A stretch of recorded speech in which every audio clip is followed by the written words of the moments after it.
அனைவருக்கும் வணக்கம் நண்பர்களே. நம்ம இன்னைக்கு பார்க்க இருக்கிறது ரிஷபராசி. ரிஷபராசிக்காரர்களுக்கு இந்த ஜூன் 14/6/2024 சரியா 5 மணிக்கு கிரக நிலை மாற்றம் ஏற்பட போகுது நம்மளுடைய ரிஷபராசிக்காரர்களுக்கு. புத ஆதித்ய யோகத்தால் நம்மளுடைய ரிஷபராசிக்காரர்களுடைய வாழ்க்கையில் மிகப்பெரிய மாற்றத்தை சந்திக்க இருக்கிறாங்க. கடந்த 30 ஆண்டுகளாக இல்லாத அனைத்துமே நம்மளுடைய ரிஷபராசிக்காரர்களுக்கு இனி கிடைக்க இருக்கு அப்படின்னே சொல்லலாம். இதுனா வரையிலும் உங்களுடைய தொழில் வியாபாரத்தில் இருந்த பிரச்சனைகள் கஷ்டங்கள் அனைத்துமே இனி நீங்க போகுது.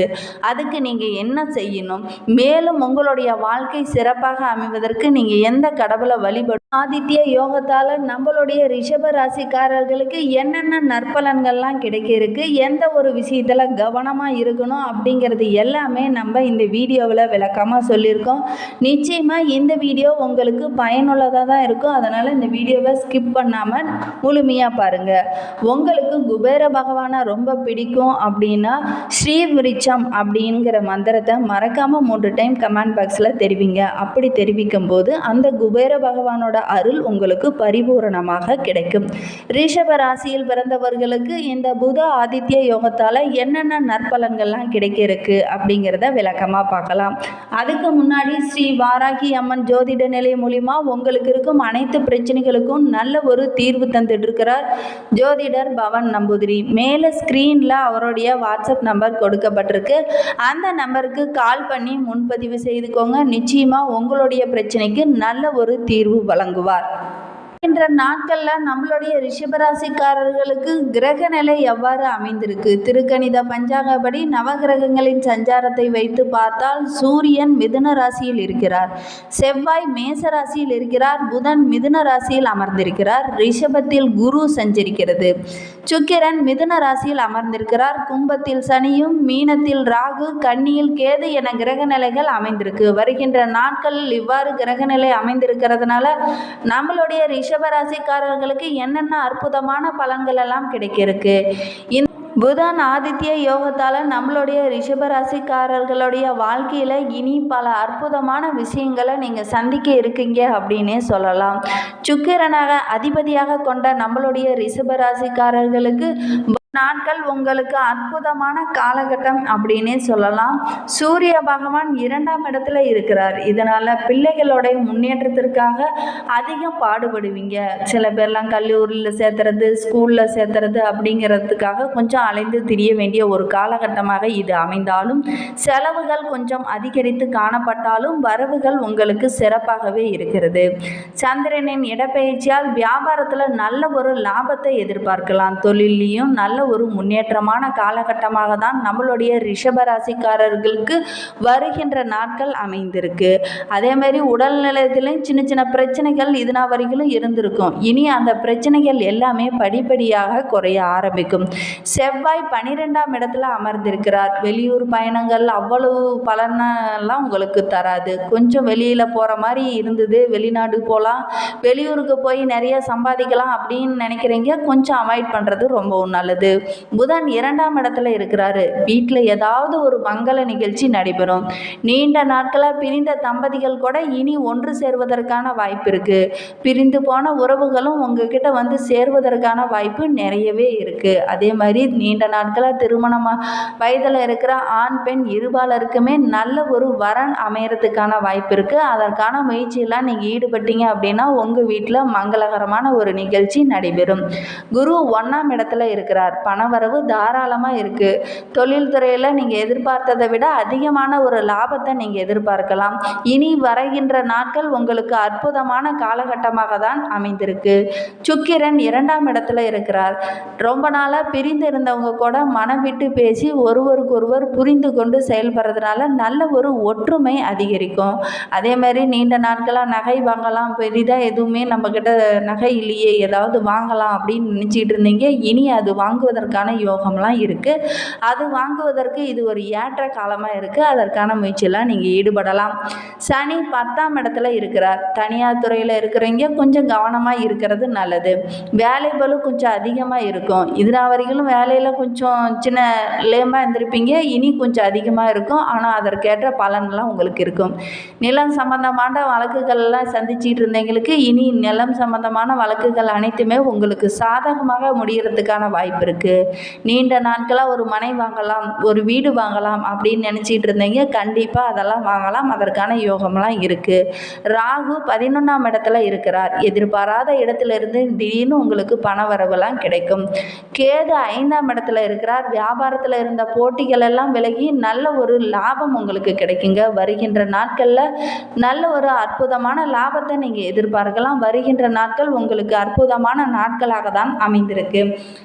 ரிஷப ராசியில் கார்த்திகை 2, 3, 4 பாதங்களில் பிறந்தவர்களுக்கு வருகின்ற நாட்கள் எப்படி அமைந்திருக்கு அப்படிங்கிறத பார்க்கலாம். வருகின்ற நாட்கள் உங்களுக்கு அதிர்ஷ்டம் நிறைந்த நாட்களாக தான் அமைந்திருக்கு. மூத்த சகோதரர்களின் அன்பும் ஆதரவும் உங்களுக்கு முழுமையாக கிடைக்கும். நண்பர்களிடம் நீங்கள் எதிர்பார்த்த உதவிகள் அனைத்துமே சரியான சமயத்தில் கிடைக்கும். ஆன்மீகத்திலையும் உங்களுடைய சிந்தனை அதிகரித்து காணப்படுவதனால மனதில் இருந்த குழப்பம், போராட்டம், மன கஷ்டம் அனைத்துமே நீங்க போகுது. அதே மாதிரி நல்லவர்களின் அறிமுகம் இனி உங்களுக்கு கிடைக்க இருக்காங்க. உங்களுடைய ராசிநாதன் தனஸ்தானத்தில் சஞ்சரிப்பதனால இதனால் வரையில் இருந்த கஷ்டங்கள் அனைத்துமே விலக ஆரம்பிக்கும். பண வரவும் சிறப்பாக இருக்கும். இந்த புத ஆதித்ய யோகத்தால் நம்மளுடைய ரிஷபராசியில் கார்த்திகை நட்சத்திரத்தில் பிறந்தவர்களுக்கு அற்புதமான காலகட்டம் அப்படின்னே சொல்லலாம். பொன் பொருள் எல்லாம் வாங்கி ரொம்ப மன மகிழ்ச்சியாக இருப்பீங்க. ஜீவஸ்தானத்தில் சஞ்சரிக்கும் சனி பகவானால் ஜூன் 19ஆம் தேதி சனி வக்கரகம் அடைவதனாலும் தொழில் உத்தியோகத்தில் இருந்த நெருக்கடிகள் அனைத்துமே படிப்படியாக விலக ஆரம்பிக்கும். உங்களுடைய முயற்சிகள் அனைத்துக்குமே வெற்றி கிடைக்கும். பணிபுரியும் இடத்துலயே நல்ல ஒரு முன்னேற்றம் இருக்கும். உங்களுக்கு ஜூன் 26ஆம் தேதி சந்திராஷ்டமம் இருக்கு. அன்றைய தினம் நீங்க புதிய முயற்சி எதுலையும் ஈடுபட வேண்டாம். புதிதாக தொழில் தொடங்குற மாதிரியோ அல்லது புதிதாக மனை வாங்குற மாதிரியோ இருந்துச்சுன்னா இந்த சந்திராஷ்டம நாட்களில் விட்டு மற்ற நாட்களில் வாங்குவது ரொம்பவும் நல்லது. மேலும் உங்களுடைய வாழ்க்கை சிறப்பாக அமைவதற்கு மகாலட்சுமியை வழிபட்டுட்டு வாங்க. உங்களுடைய வேண்டுதல்கள், பண கஷ்டங்கள் அனைத்துமே படிப்படியாக குறைய ஆரம்பிக்கும். வெள்ளிக்கிழமை தோறும் அன்னை மகாலட்சுமியை மறக்காம வழிபட்டுட்டு வாங்க. ரோகிணி நட்சத்திரத்தில் பிறந்தவர்களுக்கு வருகின்ற நாட்கள் எப்படி அமைந்திருக்கு? இந்த புத ஆதித்ய யோகத்தால் என்னென்ன அற்புதமான பலன்கள் எல்லாம் ரோகிணி நட்சத்திரக்காரர்களுக்கு கிடைக்க இருக்கு அப்படிங்கிறத பார்க்கலாம். இதனால் வரையிலும் இருந்த பிரச்சனைகள் அனைத்தும் படிப்படியாக குறைய ஆரம்பிக்கும். உங்களுடைய உத்தியோகத்தில் நீங்கள் சந்தித்து வந்த நெருக்கடிகளும் உங்களை விட்டு விலக ஆரம்பிக்கும். ஜூன் 19ஆம் தேதி சனி வக்கரக பயிற்சி நடக்க இருக்கிறதுனால நம்மளுடைய ரோகிணி நட்சத்திரத்தில் பிறந்தவர்களுக்கு இனி ஒரு அற்புதமான காலகட்டம் அப்படின்னே சொல்லலாம். திருமண வயதில் இருக்கிறவங்களுக்கு நல்ல ஒரு வரன் அமையும்.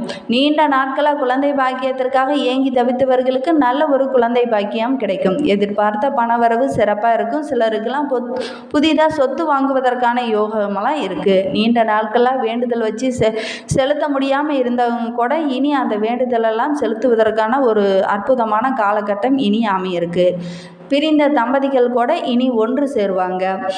சந்திராஷ்டமம் உங்களுக்கு ஜூன் 23, 24ஆம் தேதி சந்திராஷ்டமம் இருக்குது. அன்றைய தினம் புதிய முயற்சி எதுவும் வேண்டாம். மேலும் உங்களுடைய வாழ்க்கை சிறப்பாக அமைவதற்கு சிவபெருமான வழிபட்டுக்கிட்டு வாங்க. உங்களுடைய வாழ்க்கை மிகவும் பிரகாசமாக அமையும். ரிஷபராசியில் மிருகசீரிடம் 1, 2, 3 பாதங்களில் பிறந்தவர்களுக்கு வருகின்ற நாட்கள் எப்படி அமைய போகுது? இந்த 14ஆம் தேதிக்கு அப்புறமா உங்களுடைய வாழ்க்கையில் மிகப்பெரிய மாற்றத்தை நம்மளுடைய மிருகசீரிட நட்சத்திரக்காரர்களுக்கு கிடைக்கும். இருக்கு. உங்களுடைய ராசிநாதன் சுக்கிரன் 2ஆம் இடத்துல உங்களுக்கு சாதகமாக சஞ்சரிப்பதனால பண வரத்து திருப்திகரமாக இருக்கும். பொன் பொருள் சேர்க்கையெல்லாம் உண்டாகும். நல்ல ஒரு லாபம் கிடைக்கிறதுக்குங்க. அதே மாதிரி லாபஸ்தானத்தில் ராகுவும் இருப்பதனால நீங்கள் நினைத்ததை சாதிப்பீங்க. தொழிலில் இருந்த தடைகளும் விலக ஆரம்பிக்கும். வியாபாரத்திலையும் நல்ல ஒரு முன்னேற்றத்தை எதிர்பார்க்கலாம். 7ஆம் இடத்துல குருவின் பார்வை உண்டாவதனால கூட்டு தொழிலில் இருக்கிறவங்களுக்கெல்லாம் நெருக்கடியான ஒரு சூழ்நிலையில் இருந்தவங்க எல்லாமே படிப்படியாக விலகி நல்ல ஒரு லாபம் உங்களுக்கு கிடைக்குங்க. நண்பர்கள் உங்களுக்கு உதவிகரமாக இருப்பாங்க. நீண்ட நாட்களாக ஒரு பிரச்சனை இழுபறியாக இருந்துக்கிட்டே இருக்கும். அந்த பிரச்சனை கூட இனி நல்ல ஒரு முடிவுக்கு வருங்க. அதுவும் உங்களுக்கு சாதகமாக முடியறதுக்கான வாய்ப்பு இருக்குது. கமிஷன் துறையில் இருக்கிறவங்களுக்கும் நல்ல ஒரு லாபத்தை எதிர்பார்க்கலாம். குடும்பத்திலையும் நல்ல ஒரு ஒற்றுமையை இனி எதிர்பார்க்கலாம். நீண்ட நாட்களாக பிரிந்திருந்த கணவன் மனைவி கூட இனி நல்ல ஒரு ஒற்றுமையாக செயல்படுவாங்க. ரொம்ப மனம் விட்டு பேசி ஒரு ஒற்றுமையாக செயல்படுறதுனால நல்ல ஒரு காலகட்டமாக வருகின்ற நாட்கள் உங்களுக்கு அமைந்திருக்கு. சனி பகவானும் வக்கரக நிவர்த்தி அடைவதனால அரசு அலுவலகங்களில் இருக்கின்றவங்களுக்கு நல்ல ஒரு முன்னேற்றம் கிடைக்குங்க. இதனாவரையில் நிறைய பிரச்சனைகள் உங்களுடைய மேல் அதிகாரிகளால் ஒரு சில பிரச்சனைகளை நீங்கள் சந்திச்சிருப்பீங்க. இனி ஒரு அற்புதமான காலகட்டமாக தான் மிருகசீரிட நட்சத்திரக்காரர்களுக்கு அமைந்திருக்கு. உங்களுக்கு சந்திராஷ்டமம் வந்து ஜூன் 24, 25ஆம் தேதி சந்திராஷ்டமம் இருக்கு. மேலும் உங்களுடைய வாழ்க்கை சிறப்பாக அமைவதற்கு துர்க்கை அம்மனை வழிபட்டுக்கிட்டு வாங்க. உங்களுடைய சங்கடங்கள் அனைத்தும் தீரும். தேங்க்யூ.